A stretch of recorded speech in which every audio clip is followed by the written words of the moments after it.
Hello, everyone. This is Sylvan from Sylvan's Way, and today I am bringing you a FOMO deck from a FOMO deck for me.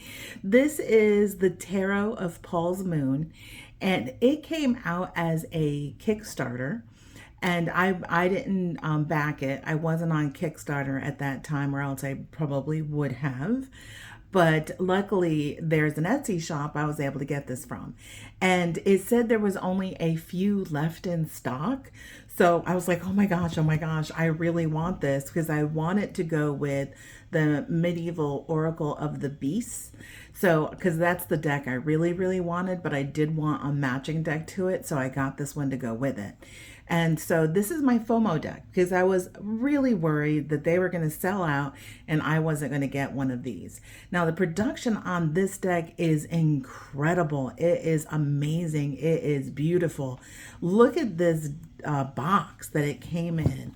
So it's got I wish you could feel it because this embossing that's on it and these glossy with the matte in the background, it is just an absolutely beautiful deck made by Libra Moon. And that's the top. There's nothing on the top. And then we have the bottom of it.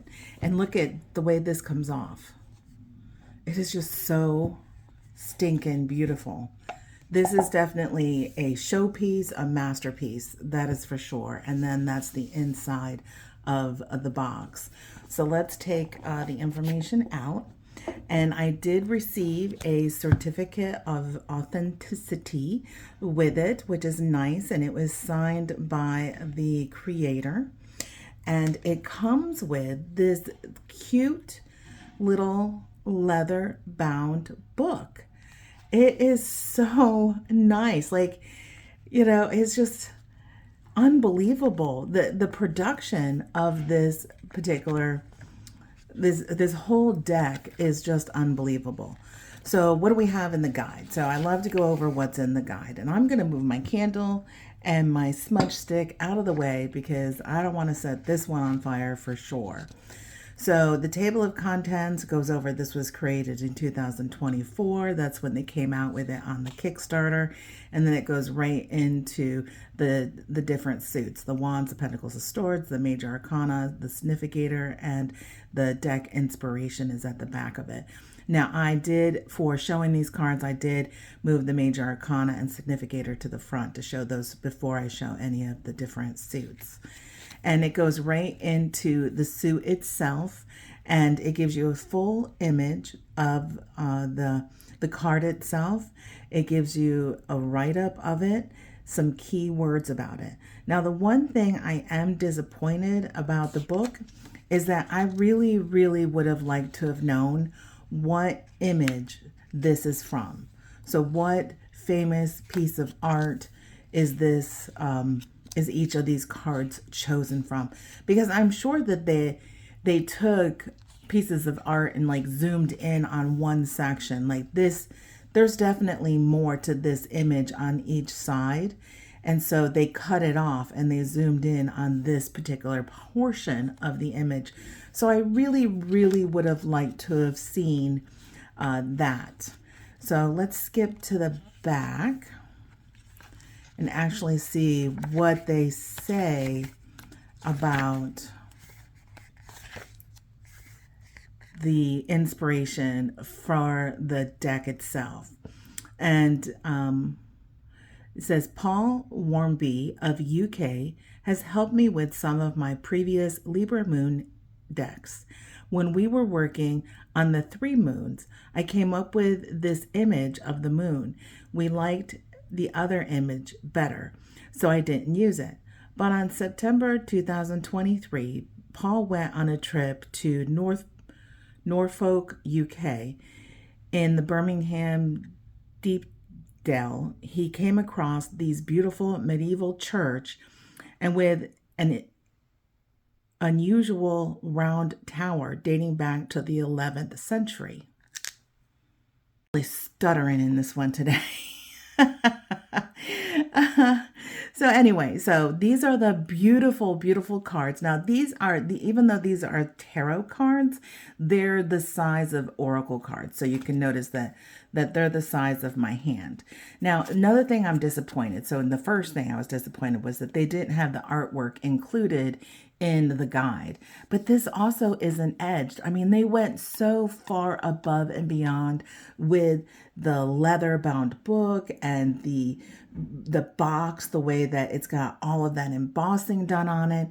I just don't know why they didn't take that extra step. Maybe it just wasn't included. They didn't hit enough of those goals on Kickstarter, and so they didn't get it in, edged or gilded. But man, that's like one of the only things that, I mean, I can live without the names of the different, where the pictures came from, but man, this right here, I almost feel like I need to go get a pen and color these in so that they are gold. They have gold on it.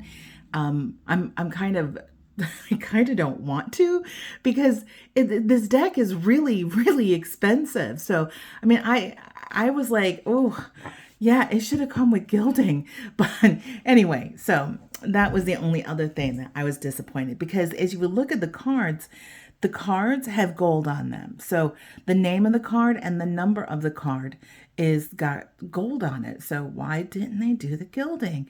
Definitely must have been a Kickstarter thing, not reaching a goal. I don't personally know, but I'm guessing that had to have been what it was. So let's take a look at these beautiful cards. So we have the Fool, the Magician. That's so weird that they chose like a Pope-like figure with these people worshiping him. I wonder what the guidebook says. I hope that they address that. The High Priestess. Look at all those little angels around her. Now, one of the reasons I got this deck too, and the reason I wanted it so bad, was because my husband is a big D&D player. He's been playing it since he was a little kid, and you know, he's in his 50s, so he's an old dog now, and he's still playing Dungeons and Dragons.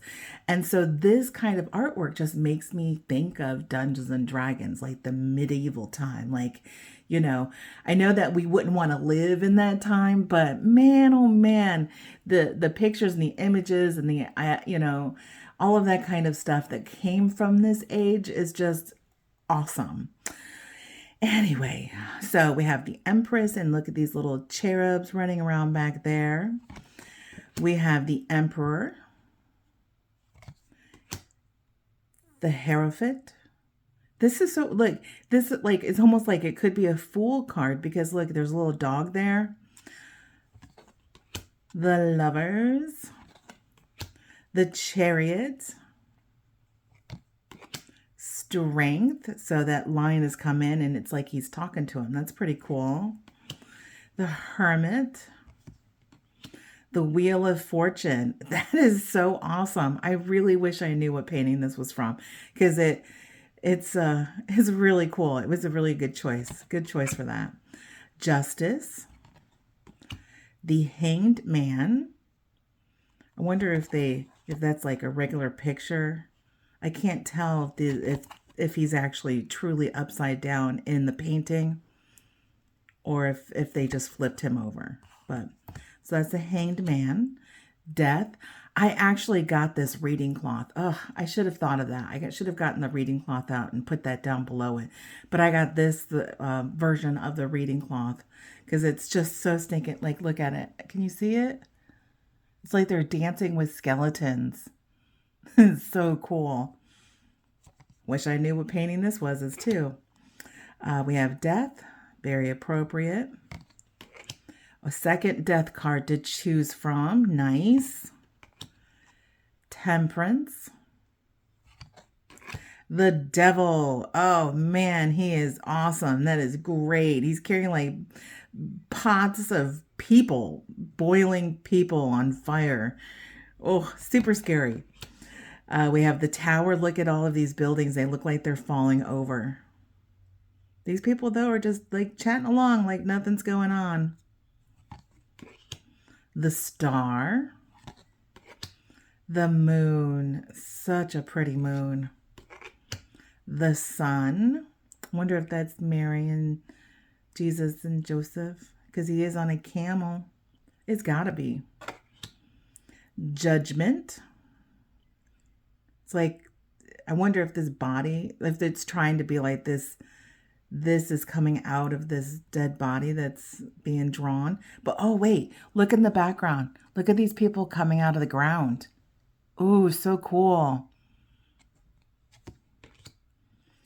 Judgment. So that was a second judgment card. Oh, nice. Got you could choose some of these cards that you like the most. The World. And this is the significator for a male, and then the significator for a female. We have the Ace of Wands, Two of Wands, very appropriate, looking out over the water. So not all of these images are like spot on to Rider-Waite-Smith, but you can tell that they did try to find images that had something in them to make it feel that Rider-Waite-Smith version. We have the Four of Wands, the Five of Wands. Look at that. Knight is fighting, like it looks like a dragon, and then there's a maiden in the background with her sheep, and like she got her hands together praying. Six of Wands, Seven of Wands, holding their ground at the top of that hill. 10 of Wands. Look at all those demons down there. It's so great. 8 of Wands. We have a Pegasus. Yes. 9 of Wands. And look at, there's a guy in that mouth. So it's like some sort of dragon with a lion. I mean, it looks like a lion head. That's why I said that. But it's like, they're all like shooting, and it's like she's trying to, this would probably be a good strength card too, because it looks like she's trying to tame that particular beast. We have the 9 of Wands. Wow, there's a lot of violence in these pictures, aren't there? Look at that lion. It's got a hold of that guy right there. And I think even in the background, look at that one. He's got a hold of him too, man. This guy has gone out into the water to get away from those things. It's fantastic. 10 of Wands. I'm actually really enjoying the imagery of this.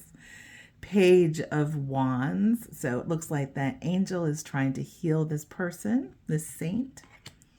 Knight of Wands. I love, it looks like it's a lady and she's wearing armor.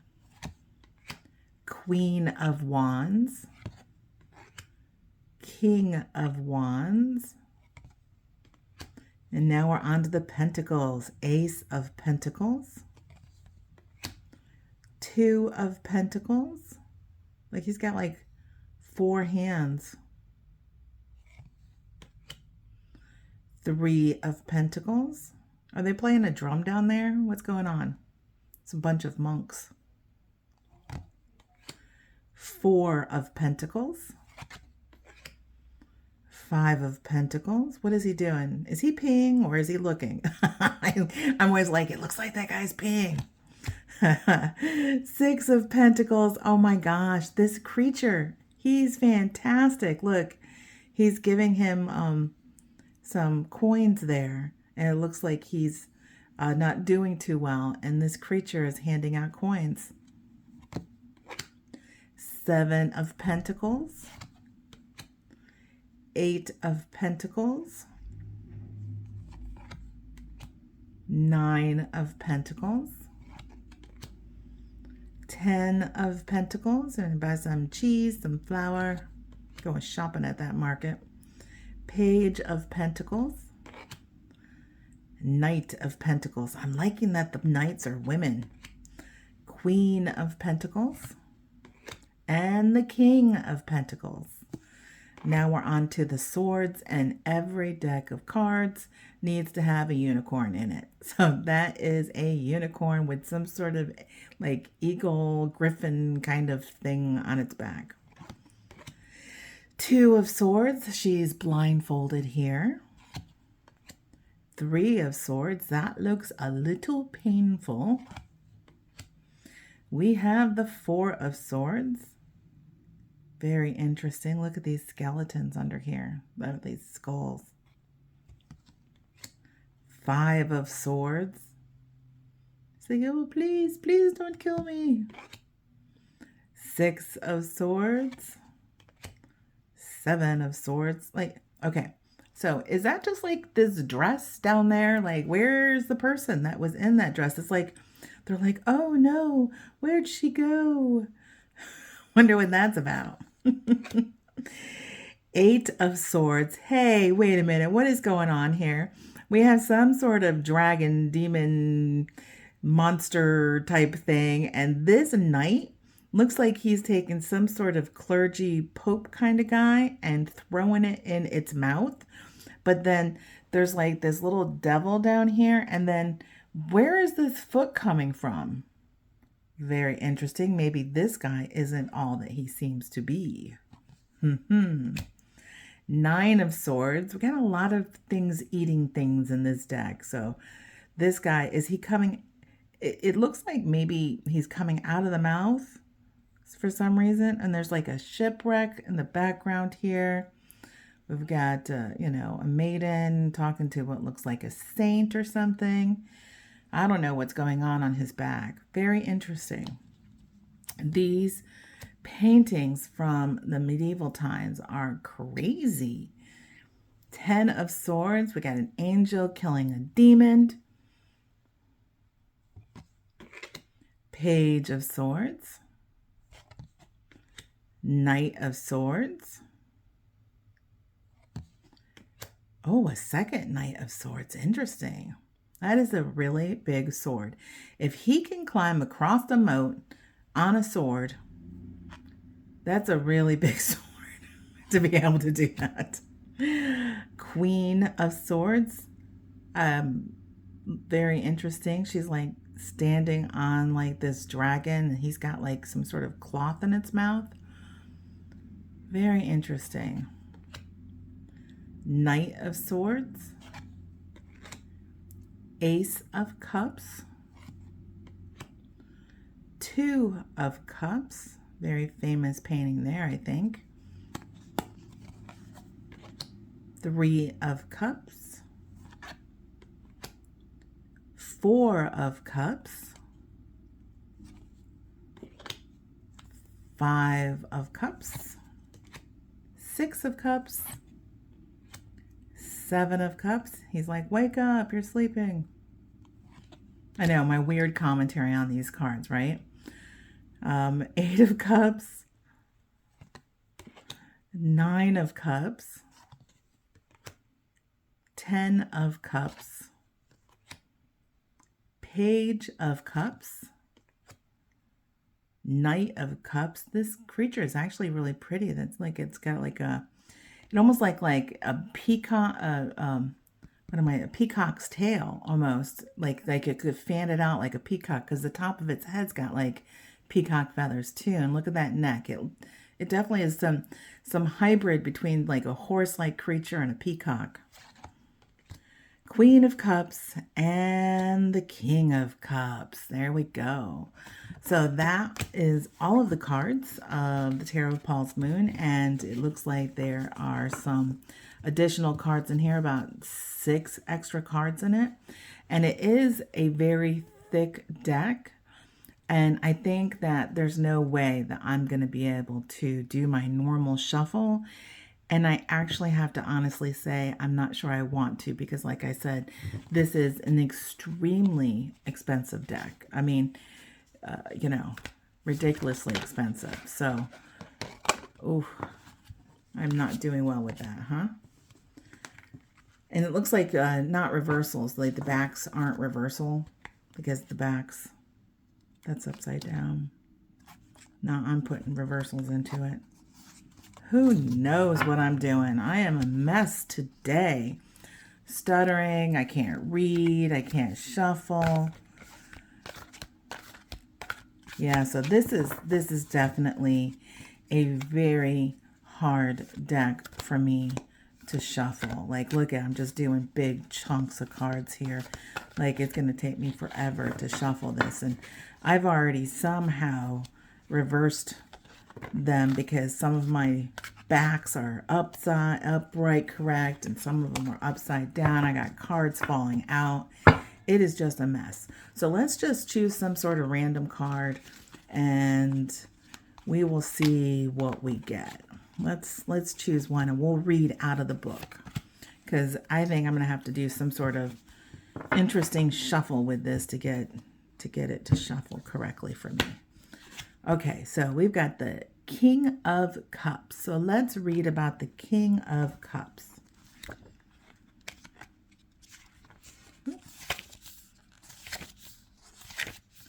Okay, so the book says the king symbolizes the I don't even know that word. Optome of self-expression and embodies the essence of mature masculinity. Regardless of gender, just as the queen represents feminine power, the king embodies masculine strength. While the queen is attuned to emotions, the king is decisive action, albeit not as impulsively as the knight might. The king signifies a mature manifestation of masculine power. He is emotionally stable, confident in decision-making, and in control of his own path. When the King of Cups appears, it may manifest as a trustworthy and emotionally intelligent man entering your life, or point to these qualities within yourself. The King of Cups signifies strength and paired with emotional depth. He includes warmth, compassion, and wisdom. And the keywords are depth of feeling, standing your ground with confidence, a kind, caring, compassionate man, emotional maturity. So it sounds like the description is basically telling you the normal Rider-Waite-Smith version of the King of Cups. So if you know Rider-Waite-Smith, even though the images are not Rider-Waite-Smith exactly at all, it's still supposed to read the same. So that is a reading out of the book. And look at how beautiful that is right there. Just gorgeous. Anyway, so that is the Tarot of Paul's Moon. And it was my FOMO buy because I did not want to miss out on this deck. I was afraid they weren't going to have it anymore, so I had to get it, even though it was incredibly expensive. So anyway, I will put a link in case you want to spend your hard-worked money on a deck that's very expensive but beautiful. I'll put it down below for you, and otherwise just enjoy watching my videos and you can see it here. Anyway, until next time, thank you so much. Okay, bye.